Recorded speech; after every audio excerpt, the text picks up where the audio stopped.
కడప నగరపాలక సంస్థ తీవ్ర ఆర్థిక సంక్షోభాన్ని ఎదుర్కొంటోందని మేయర్ పాక సురేష్ కుమార్ తెలిపారు.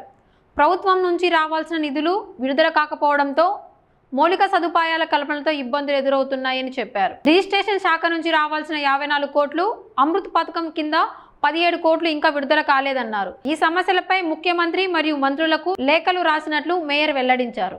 కడప నగరపాలక సంస్థ యొక్క ఆర్థిక పరిస్థితి చాలా తీవ్రమైన ఆర్థిక సంక్షోభంలో ఉండడం, అలాగే ప్రభుత్వం నుంచి రావాల్సినటువంటి నిధులు సక్రమంగా గత కొద్ది రోజులుగా విడుదల కాకపోవడం వల్ల కార్పొరేషన్ నిత్యావసరాలు, అలాగే మన ప్రజలకు అవసరమైన మౌలిక సదుపాయాలు కల్పించడంలో చాలా ఇబ్బందులు పడుతుందని గతంలోనే మేము జనరల్ బాడీ మీటింగ్ జరిగినప్పుడు దాదాపుగా 54 కోట్ల రూపాయలు బకాయిలు, అలాగే అమృత్ స్కీమ్కి సంబంధించి దాదాపుగా 17 కోట్ల రూపాయల అమౌంట్ విత్హెల్డ్లో ఉండి అది రీఎంబర్స్ కాక అమృత్ స్కీమ్ ఇప్పుడు ప్రశ్నార్థకంగా మారిన పరిస్థితి ఉంది. అంతేకాకుండా మన కార్పొరేషన్కి సంబంధించిన మ్యుటేషన్కి సంబంధించిన డబ్బులైతేనేమి, అలాగే ఈ బిల్డింగ్ అప్లికేషన్ ఫీజెస్, అలాగే బీపీఎస్ ఎల్ఆర్ఎస్కి సంబంధించిన డబ్బులు కూడా రీఎంబర్స్ కాని పరిస్థితిలో ఉన్నాం. వీటన్నిటి ఒక ఎత్తు అయితే ఈ క్లాప్ ప్రోగ్రాం మా నగరపాలక సంస్థకు మరొక బర్డన్గా మారిన పరిస్థితి. ఎందుకంటే గతంలో మనం చెత్త పన్ను వసూలు చేసే కార్యక్రమం చేస్తున్నాం. దాంతో ఒక 50% 60% నిధులు సమకూర్చే పరిస్థితి ఉన్నాయి. దాని తర్వాత ప్రభుత్వం ఇచ్చిన హామీ మేరకు చెత్త పన్నును రద్దు చేయడం జరిగింది. రద్దు చేసిన తర్వాత పూర్తిగా ఆ 75 ఆటోలకు సంబంధించిన వాళ్ళ యొక్క మెయింటెనెన్స్ అయితేనేమి, దానికి సంబంధించిన డీజిల్ అయితేనేమి, ఆ వర్కర్లకు సంబంధించిన అమౌంట్ కూడా కార్పొరేషన్ భరాయించడం వల్ల అదొక అడిషనల్గా 15 కోట్ల రూపాయల బర్డన్ ఈరోజు కడప నగరపాలక సంస్థ పైన. ఇవన్నీ ఎందుకు చెప్తున్నామంటే దాదాపుగా ఈ నిన్నటికి అకౌంట్ సెక్షన్లో మనం అడిగితే ఏవైతే ప్రజలకు నిత్యం అవసరమైనటువంటి త్రాగునీటి, అలాగే కాలువల నిర్వహణ అయితేనేమి, అలాగే స్ట్రీట్ లైట్కి సంబంధించిన పనులు చేసినటువంటి బిల్లులు దాదాపుగా సాధారణ నిధులు చెల్లించాల్సినవి 5 కోట్ల రూపాయలు ఇప్పటికి పెండింగ్లో ఉన్నాయి. అదే ఇప్పుడు అంటే వర్క్ కంప్లీట్ అయ్యి అకౌంట్ సెక్షన్లో ఉన్నాయి. దాదాపుగా ఇది ఒక సంవత్సరం నుంచి పెండింగ్లో ఉండడం జరిగింది. దాంతోపాటు ఇంకా 8 కోట్ల రూపాయలు పనులు జరగడం జరుగుతుంది. అంతేకాకుండా ఇంకొక 11 కోట్ల రూపాయలు టెండర్స్ కూడా పూర్తి చేసుకొని దాదాపుగా 4-5 నెలల నుంచి అవుతున్నా కూడా కాంట్రాక్టర్లు ముందుకు రాని పరిస్థితి. ఎందుకంటే సాధారణ నిధులతో పనులు చేస్తే మనకు బిల్లులు రావు అన్న ఉద్దేశంతో కాంట్రాక్టర్లు కూడా ముందుకు రాని పరిస్థితి. అవి టెండర్లు కొన్ని పిలిస్తే 4 కాళ్ళు, 5 కాళ్ళు, 6 కాల్స్ కూడా పిలిచినా ఎవరు రాని పరిస్థితి. ఎందుకంటే నిత్యం ప్రజలకు అవసరమైన ఎసెన్షియల్ పెట్టినా కూడా ఎవరు కాంట్రాక్టర్ పనిచేయని పరిస్థితిలో ఈరోజు కడప నగరపాలక సంస్థ ఉంది. వీటన్నిటికీ కారణం ఏదంటే ప్రభుత్వం ఏదైతే నిధులు మనకు హక్కుగా రావాల్సిన నిధులు రాకపోవడము, అలాగే కార్పొరేషన్ మీద అధిక బర్డన్ పడ్డం. ఏదైతే ఇవి మన బయట కార్పొరేషన్ యొక్క నిర్వహణ కాకుండా ఏవైతే గడ్డికోట ఉత్సవాలకైతేనేమి, అలాగే అనేక గవర్నమెంట్ ప్రోగ్రామ్స్కి అయితేనేమి, నిన్న మహిళా దిన ఇట ప్రతి ఒక్క గవర్నమెంట్ ప్రోగ్రాంకు మున్సిపల్ కార్పొరేషన్ మీదనే బటన్ పడడం జరుగుతుంది. ఎందుకంటే గతంలో మనకు అనేక నిధులు ప్రభుత్వం నుంచి వచ్చే కార్యక్రమాలు ఉన్నాయి. ఏవైతే డిఎంఎఫ్ అయితేనేమి వీటన్నీ కూడా ఇప్పుడు రాకపోవడం వల్ల ప్రభుత్వం చేసే కార్యక్రమాలకు కూడా మున్సిపల్ కార్పొరేషన్ నిధులు కేటాయించాల్సిన అవసరం వస్తుంది. వీటన్నిటి వల్ల నిజంగా ఏదైతే ప్రజలకు అవసరం ఉందో వాటిని మనం ఇప్పుడు ప్రజలకు చేరువ చేయలేని పరిస్థితిలో కడప నగరపాలక సంస్థ ఉందని చెప్పేసి మేము ప్రభుత్వానికి గతంలోనే మన గౌరవ ముఖ్యమంత్రి చంద్రబాబు నాయుడు గారికి లేఖ రాయడం జరిగింది. అలాగే మన మినిస్టర్ నారాయణ గారికి అయితేనేమి, అలాగే సిడిఎంఏ గారికి అయితేనేమి, అలాగే ప్రతి ఒక్కరి దృష్టికి కూడా ఈ పరిస్థితి తీసుకొని గత 3 నెలల నుంచి తీసుకోవడం జరుగుతుంది. ఇప్పుడే ఈ పరిస్థితి ఉంటే మార్చి దాటిన తర్వాత ఏదైతే మనకు ఈ సమ్మర్లో త్రాగునీటికి సమస్యలు వచ్చినా కానీ ఇంకోటి సమస్య వచ్చినా కానీ మనం మన దగ్గర మినిమం అమౌంట్ అనేది కూడా మెయింటైన్ చేసేదానికి అమౌంట్ కూడా ఈరోజు కడప నగరపాలక సంస్థలో రాబో కాలంలో ఉంది. ఈ మార్చిలో ఎందుకంటే అంతో ఇంతో ట్యాక్స్ అసెస్మెంట్స్ వస్తున్నాయి కాబట్టి ఆ అసెస్మెంట్కి సంబంధించిన డబ్బులు క్రెడిట్ అవుతున్నాయి కాబట్టి దాంతో మనము మినిమం ఈ 2-3 నెలలు సర్దుకోత తర్వాత మార్చి నుంచి మళ్ళీ ఒక 6 నెలల వరకు అసెస్మెంట్స్ అనేటివి మనకు పన్నుల రూపంలో వచ్చే పరిస్థితి ఉండదు. అప్పుడు మినిమం జీతాలు ఇవ్వలేని పరిస్థితి కూడా మన కడప నగరపాలక సంస్థకి ఏర్పడే పరిస్థితి ఉంది. దాదాపు ఇప్పటికే 3 నెలల నుంచి ఏవైతే అడిషనల్ వర్కులకు జీతాలు ఇవ్వడం లేదు అవి మొన్న ఈ మార్చి కాబట్టి పన్నులు వచ్చింటే కనుక కేటాయించడం జరిగింది. రాబో కాలంలో జీతాలు ఇచ్చే పరిస్థితి కూడా ఈ కడప నగరపాలక సంస్థకు ఉండదని చెప్పేసి మేము మీ దృష్టికి తీసుకొస్తున్నాం. అంతేకాదు దాంతోపాటు ఏదైతే ఇప్పుడు ప్రాపర్టీ ట్యాక్స్ మనం వసూలు చేస్తున్నామో దానికి సంబంధించి మనకు దాదాపుగా మొండి బకాయిలు ఏమున్నాయో అప్పుడు ఉన్నటువంటి సూర్యసాయి ప్రవీణ్ చంద్ర సార్ గారు ఉన్నప్పుడు కొంచెం స్పెషల్ డ్రైవ్ చేసి ఏవైతే టాప్ మనకు మొండి బకాయిలు ఉన్నాయో వాటన్నిటినీ కూడా చాలా మటుకు క్లియర్ చేయడం జరిగింది. ఇంకా ఇప్పటికి కూడా కొన్ని మొండి బకాయిలు ఉన్నాయి. దాన్ని కమిషనర్ గారు ఈ వారంలో స్పెషల్ డ్రైవ్ పెట్టడం జరిగింది. ఎందుకంటే మార్చి ఎండింగ్ కాబట్టి తప్పకుండా ఎవరైతే పెద్దలు ఉన్నారో ముఖ్యంగా, ఎందుకంటే మా వాళ్ళు పేద ప్రజల మీద ఒత్తిడి తెస్తున్నారు తప్ప పెద్దవాళ్ళ మీద ఒత్తిడి తీసుకురావాలని చెప్పి మొన్ననే జరిగిన మీటింగ్లో కమిషనర్ గారు మేము ఎవరైతే రెవెన్యూ డిపార్ట్మెంట్ సెక్షన్ పన్నులు వసూలు ఉంటారో వాళ్ళందరికీ కూడా చెప్పడం జరిగింది. దాంతోపాటు ఆల్ డిపార్ట్మెంట్ హెడ్స్తో ఒక టాస్క్ ఫోర్స్ ఏర్పాటు చేసి ఎవరైతే టాప్లో ఏవైతే బకాయిలు ఉంటాయో వాళ్ళను ఈ డిపార్ట్మెంట్ హెడ్లు వెళ్ళి వసూలు చేసే విధంగా చేయమని చెప్పేసి వారం రోజుల నుంచి చెప్పడం జరిగింది. దీనిలో భాగంగానే మొన్న ఇవన్నీ రివ్యూ చేస్తుంటే మా దృష్టికి వచ్చిన విషయం ఏమిటంటే ఏదైతే మనం ప్రభుత్వ రంగ సంస్థల నుంచి దాదాపుగా మనం బకాయిలు ఉన్నటువంటి ఒక్కసారి చూస్తే నిజంగా మనకు నిర్వీర్యమయ్యే పరిస్థితి ఉన్నాం.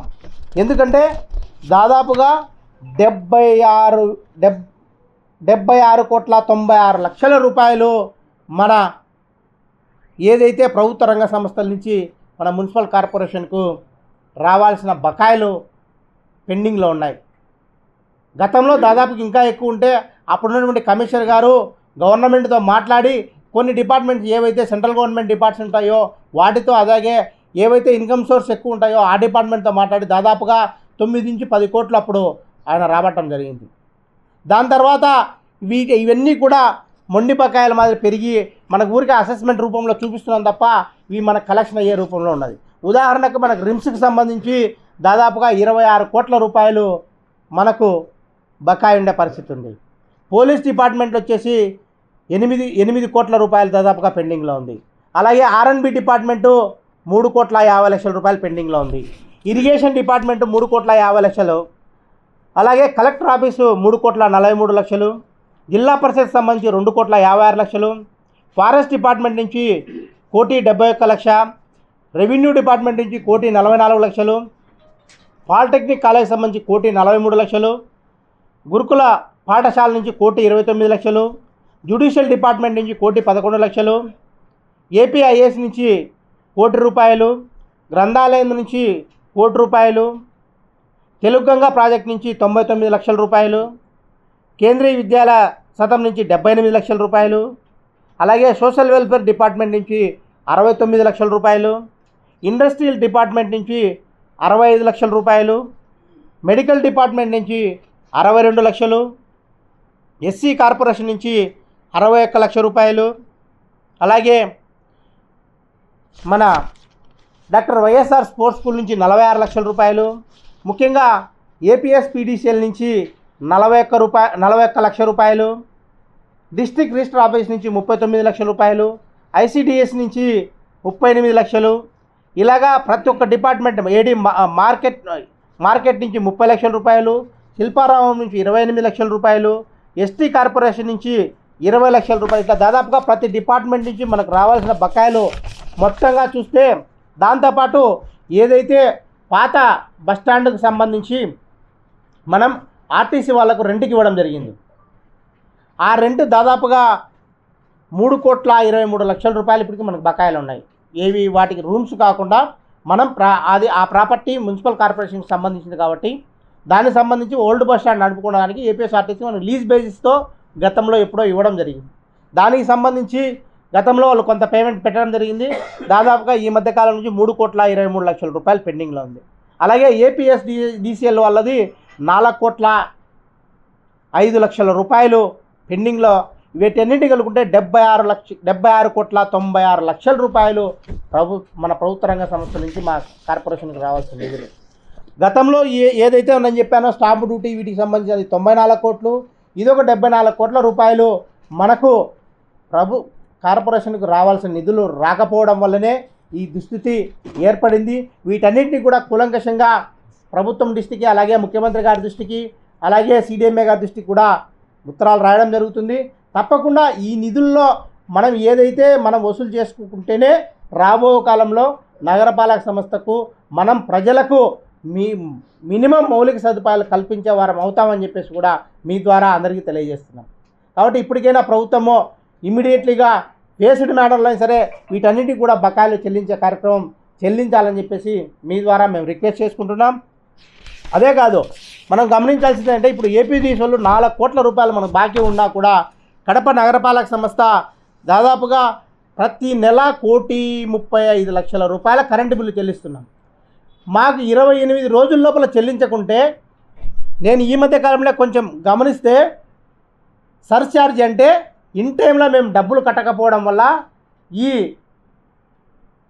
10-11 నెలల్లో దాదాపుగా 1,60,00,000 రూపాయలు పెనాల్టీ రూపంలో కట్టడం జరిగింది ఏపీఎస్సీ.